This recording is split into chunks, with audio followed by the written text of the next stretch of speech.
اعوذ باللہ من الشیطان الرجیم بسم اللہ الرحمن الرحیم رب اشرح لی صدری ویسر لی امری واحلل عقدۃ من لسانی یفقہوا قولی 24واں پارہ فمن اظلم ممن کذب علی اللہ وکذب بالصدق اذ جاءہ الیس فی جہنم مثوی للکافرین والذی جاء بالصدق وصدق به اولئک هم المتقون لهم ما یشاءون عند ربهم ذلک جزاء المحسنین۔ اس سے بڑا ظالم کون ہے جو اللہ پر جھوٹ باندھے یا جھٹلائے سچائی کو جب اس کے پاس آ جائے؟ کیا جہنم کافی نہیں ہے ٹھکانہ کافروں کے لیے؟ اور وہ جو آئے سچائی کے ساتھ اور اس کی تصدیق کرے وہی متقی ہیں، ان کے لیے جو وہ چاہیں گے ان کے رب کے پاس یہی جزا ہے محسنین کی۔ لیکفر اللہ عنہم اسوأ الذی عملوا، تاکہ دور کر دے اللہ ان سے وہ برائیاں جو اس نے عمل کی، وَيَجْزِيَهُمْ أَجْرَهُمْ، اور ان کو جزا دے ان کے اجر کی، بِأَحْسَنِ الَّذِي كَانُوا يَعْمَلُونَ، بہترین وہ جو وہ عمل کرتے رہے ہیں۔ اللہ پر جھوٹ باندھنا، اللہ کے بارے میں وہ باتیں کرنا جو اللہ نے نہیں کہیں، اللہ کے ساتھ شرک کرنا یا پھر جھوٹی نبوت کا دعویٰ وغیرہ، اللہ کے بارے میں بغیر علم کے بات کرنا، یہ ساری باتیں اس میں شامل ہیں۔ اور وہ جو سچائی لے کر آیا اور اس کی تصدیق کی، تو سچ بات کرنا اور سچی بات کو ماننا یہ بھی بڑی نیکی ہے، کیونکہ انا اڑے آ جاتی ہے نا۔ اور سچائی کے بارے میں حدیث میں آتا ہے کہ سچ نیکی کی طرف لے جاتا ہے اور نیکی جنت کی طرف لے جاتی ہے، اور آدمی سچ بولتا رہتا ہے یہاں تک کہ اللہ کے ہاں وہ صدیق لکھ لیا جاتا ہے۔ اور اسی طرح جھوٹ برائی کی طرف لے جاتا ہے اور برائی جہنم کی طرف، اور آدمی جھوٹ بولتا رہتا ہے یہاں تک کہ وہ اللہ کے ہاں جھوٹا لکھ لیا جاتا ہے۔ آیت نمبر 35، الیس اللہ بکاف عبدہ، کیا اللہ اپنے بندے کے لیے کافی نہیں ہے؟ وَيُخَوِّفُونَكَ بِالَّذِينَ مِن دُونِهِ، اور یہ آپ کو خوف دلاتے رہتے ہیں ان سے جو اس کے علاوہ ہیں۔ وَمَن يُضْلِلِ اللَّهُ فَمَا لَهُ مِنْ هَادٍ، اور جس کو اللہ گمراہ کر دے اس کی کوئی رہنمائی نہیں کر سکتا۔ ہر نوع کے شرک کے پیچھے ایک خوف شیطان کی طرف سے ہوتا ہے کہ اگر ہم یوں نہ کریں تو کوئی بلا نہ ٹوٹ پڑے۔ تو قرآن پڑھنا، سمجھنا اور اس کا عام کرنا اسی لیے بے انتہا ضروری ہے کہ اس سے گمراہی کا سدباب ہوتا ہے۔ سادہ آسان زبان میں قرآن کا عقیدہ جو اللہ کے بارے میں ہے اس کو ذہن نشین کروانا چاہیے کہ میرے لیے اللہ ہی کافی ہے، بھروسہ کرنے والے اسی پر بھروسہ کرتے ہیں۔ قل حسبی اللہ، کہہ دیجئے میرے لیے اللہ ہی کافی ہے، علیہ یتوکل المتوکلون، اسی پر توکل کرتے ہیں توکل کرنے والے۔ آیت نمبر 38۔ اور پھر یہ بھی جو پوچھا گیا کہ کیا اللہ اپنے بندے کے لیے کافی نہیں ہے؟ پھر فرمایا کہ اللہ یتوفی الانفس، اللہ ہی فوت کرتا ہے نفسوں کو، حین موتہا، اس کی موت کے وقت، اور وہ جو نہیں مرتی ان کو ان کی نیند میں، پس روک لیتا ہے وہ جس پر موت کا فیصلہ ہو جاتا ہے، اور بھیج دیتا ہے دوسری کو، یعنی دوسری روحوں کو، ایک مدت مقرر تک۔ تو نیند بھی موت کی ہی قسم میں سے ہے، اس کی بہن ہے، اور موت کا ہی ایک قسم کا تجربہ ہے کہ روح مختلف مشاہدات کرتی ہے، کئی سوتے میں ہی واپس چلے جاتے ہیں۔ اسی لیے جب ہم سوتے ہیں تو ہم دعا پڑھتے ہیں اللہم بسمک اموت واحیا، تیرے نام سے ہم مرتے ہیں اور جیتے ہیں۔ اور اسی طرح الحمدللہ الذی احیانا بعد ما اماتنا، کہ جب ہم سو کر اٹھتے ہیں تو تب بھی ہم شکر کرتے ہیں اس رب کا جس نے ہمیں زندگی بخشی اس موت کے بعد۔ آیت نمبر 43، ام اتخذوا من دون اللہ شفعاء، کیا انہوں نے اللہ کے سوا اور سفارشی بنا رکھے ہیں؟ قل اولو کانوا لا یملکون شیئا ولا یعقلون، کیا وہ اگرچہ، کہہ دیجئے کیا وہ اگرچہ کسی چیز کے مالک نہیں ہیں یا وہ سمجھ بھی نہیں رکھتے؟ قل للہ الشفاعۃ جمیعا، کہہ دیجئے کہ ساری کی ساری سفارش، ساری کی ساری شفاعت اللہ ہی کے لیے ہے۔ ایک مرتبہ پھر اللہ سبحانہ تعالیٰ نے تاکیداً فرما دیا کہ شفاعت ساری اللہ کے اختیار میں ہے۔ اور شفاعت کے عقیدے کی درستگی اللہ تعالیٰ بار بار قرآن میں فرما رہے ہیں کہ اس کی اذن اور اجازت کے بغیر کوئی نہیں کر سکتا، کیونکہ شرک کی ایک بنیاد یہ بھی گھڑی جاتی ہے کہ یہ ہم اس لیے ان کی عبادت کرتے ہیں کہ یہ اللہ کے حضور ہمارے سفارشی ہیں۔ تو اس لیے یہ بھی فرمایا گیا کہ وَإِذَا ذُكِرَ اللَّهُ وَحْدَهُ، جب ذکر کیا جاتا ہے اللہ اکیلے کا، وَحْدَهُ اشْمَأَزَّتْ قُلُوبُ الَّذِينَ لَا يُؤْمِنُونَ بِالْآخِرَةِ، تو برے ہو جاتے ہیں دل ان لوگوں کے جو ایمان نہیں رکھتے آخرت پر۔ وَإِذَا ذُكِرَ الَّذِينَ مِن دُونِهِ، جب اللہ کے سوا اوروں کا ذکر کیا جاتا ہے، اذا ہم یستبشرون، تو اس وقت خوش ہو جاتے ہیں، جن کو وہ پسند کرتے ہیں جب ان کا ذکر آتا ہے تو مسکراہٹ آ جاتی ہے، اور جب اللہ کی وحدانیت کو بیان کیا جاتا ہے تو یہ بات ان کو ناپسند ہوتی ہے۔ آیت نمبر 46 میں کہا گیا انت تحکم، اللہ تو ہی فیصلہ کرے گا اپنے بندوں کے درمیان ان چیزوں کے بارے میں جن میں وہ اختلاف کرتے رہے۔ انت تحکم بین عبادک فیما کانوا فیہ یختلفون۔ آیت نمبر 48 میں فرمایا گیا وَبَدَا لَهُمْ سَيِّئَاتُ مَا كَسَبُوا، ظاہر ہو جائیں گی ان کے لیے وہ برائیاں جو انہوں نے کمائیں، وَحَاقَ بِهِم مَا كَانُوا بِهِ يَسْتَهْزِئُونَ، اور گھیر لیں گے ان کو وہ سارے گناہ یا وہی باتیں جن کا وہ مذاق اڑایا کرتے تھے۔ اب نیک لوگ جو ہوتے ہیں وہ تو بہت ڈرتے ہیں نا کہ وہ اعمال جو وہ کر رہے ہیں وہ جب آگے جائیں گے تو وہ ان کو کیسا پائیں گے۔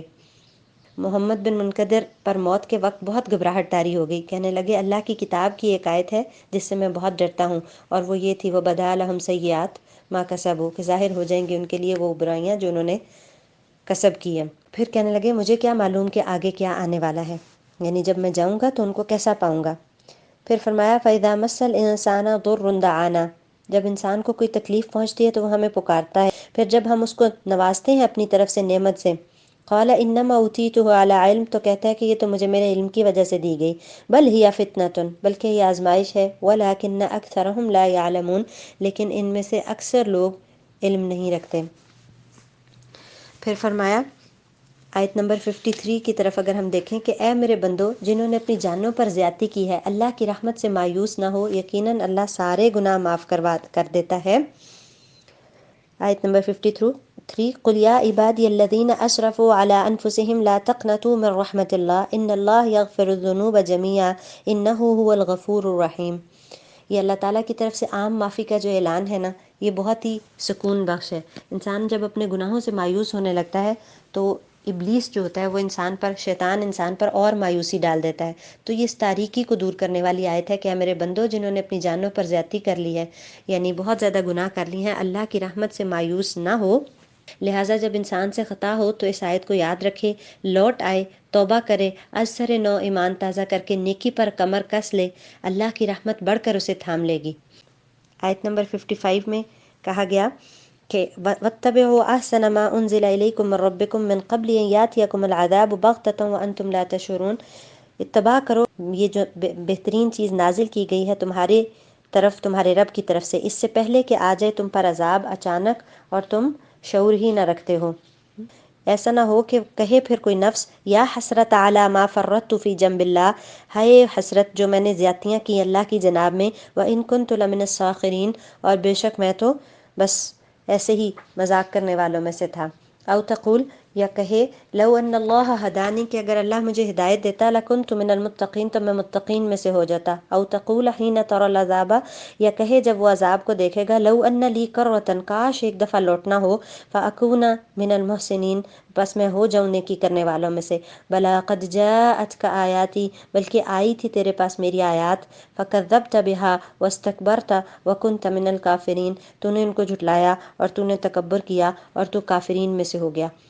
یعنی آخرت میں صرف کاش باقی رہ جائے گی، اللہ نہ کرے کہ ہمارے ساتھ ایسا ہو۔ اسی لیے اللہ آج حقائق کھول کھول کر ہمارے سامنے رکھ رہا ہے کہ ہم آج قرآن کی پیروی اختیار کر لیں، قبل اس کے کہ اچانک عذاب میں پکڑے جائیں اور پھر کاش کاش کہتے رہ جائیں، خدا نخواستہ۔ غور و فکر پیدا کرنے والی آیات ہیں۔ آیت نمبر 63 میں فرمایا لہو مقالید السماوات والارض، اللہ ہی کے لیے ہیں کنجیاں آسمانوں کی اور زمین کی، والذین کفروا بآیات اللہ، اور وہ لوگ جنہوں نے کفر کیا اللہ کی آیات کا، اولئک هم الخاسرون، وہی خسارہ پانے والے ہیں۔ جب سارے خزانوں کی چابیاں اللہ کے پاس ہیں تو پھر سوال بھی تو اللہ ہی سے کیا جانا چاہیے، اسی کے در کا بھکاری بھی بننا چاہیے۔ آیت نمبر 65 میں کہا گیا وَلَقَدْ أُوحِيَ إِلَيْكَ، کہ وحی کی گئی آپ کی طرف اور ان لوگوں کی طرف جو آپ سے پہلے تھے، لَإِنْ أَشْرَكْتَ، کہ اگر آپ بھی شرک کریں گے، لَيَحْبَطَنَّ عَمَلُكَ، تو تمہارے بھی عمل ضائع ہو جائیں گے، وَلَتَكُونَنَّ مِنَ الْخَاسِرِينَ، اور آپ خسارہ پانے والوں میں سے ہو جائیں گے۔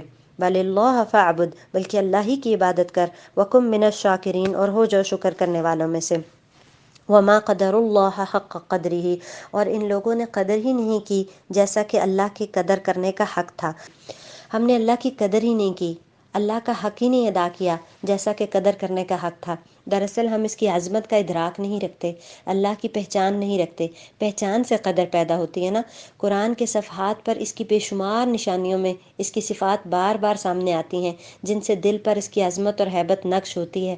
اللہ کی پہچان پیدا ہو جائے تو اس کی اطاعت آسان اور اس کی حکم عدولی مشکل ہو جاتی ہے۔ اور اگلی آیات پڑھ کر دیکھیے کہ آخرت کے دن اللہ کی عظمت اور ہیبت اپنے اصل رنگ میں سامنے آئے گی۔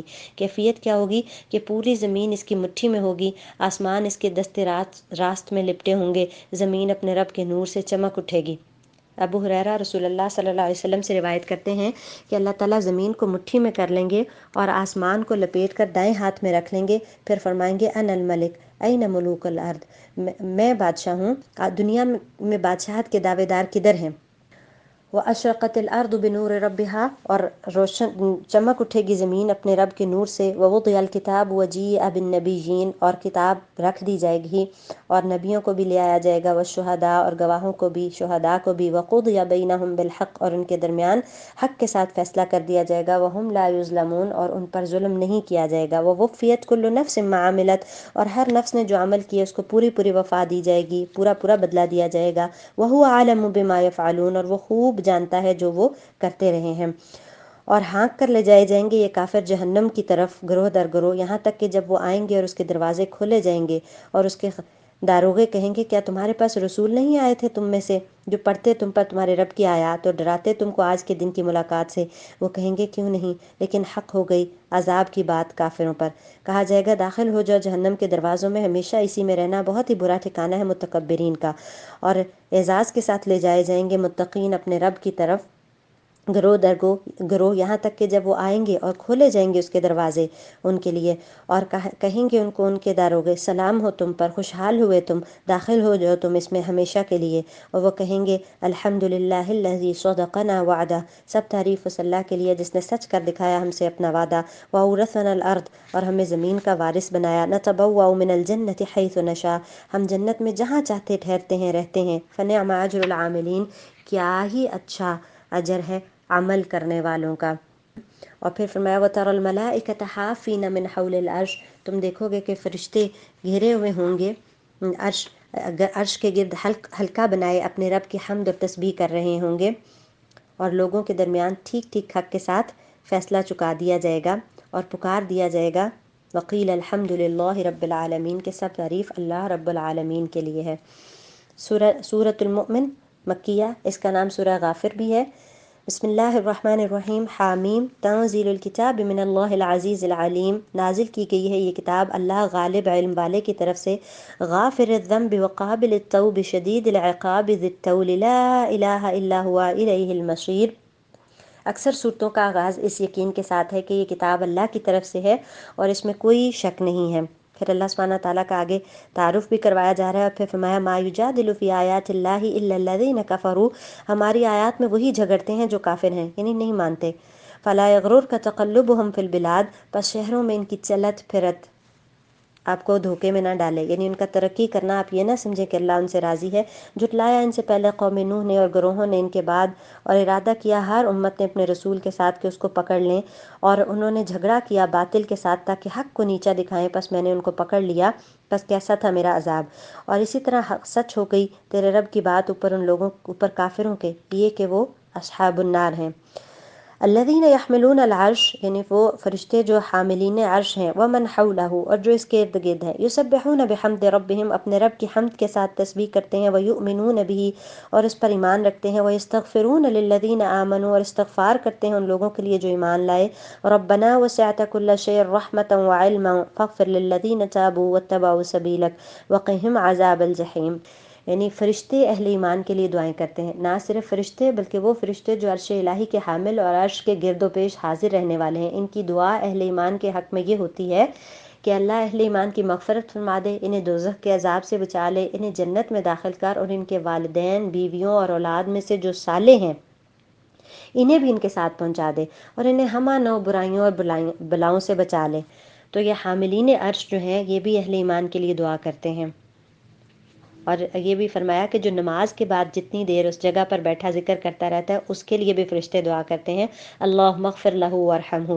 اور جو باوضو سوتا ہے اس کے بستر میں رات گزارتا ہے فرشتہ، جب وہ رات کی گھڑی میں اٹھتا ہے تو فرشتہ کہتا ہے کہ اللہ اس کو بخش دے۔ اور عیادت کے لیے جانے والے کے لیے بھی 70,000 فرشتے دعا کرتے ہیں، اور خیر کی بات سکھانے والے کے لیے بھی اللہ کے فرشتے اور اہل زمین اور چونٹیاں اور مچھلیاں سب دعائیں خیر کرتے ہیں، اور سحری کرنے والوں کے لیے بھی، اور کسی کی غیر موجودگی میں اس کے لیے دعا کرنے والوں کے لیے بھی فرشتے دعا کرتے ہیں۔ اور پھر فرمایا ان الذین کفروا، بے شک وہ لوگ جو کافر ہیں، ینادون، ان کو پکارا جائے گا، لمقت اللہ اکبر من مقتکم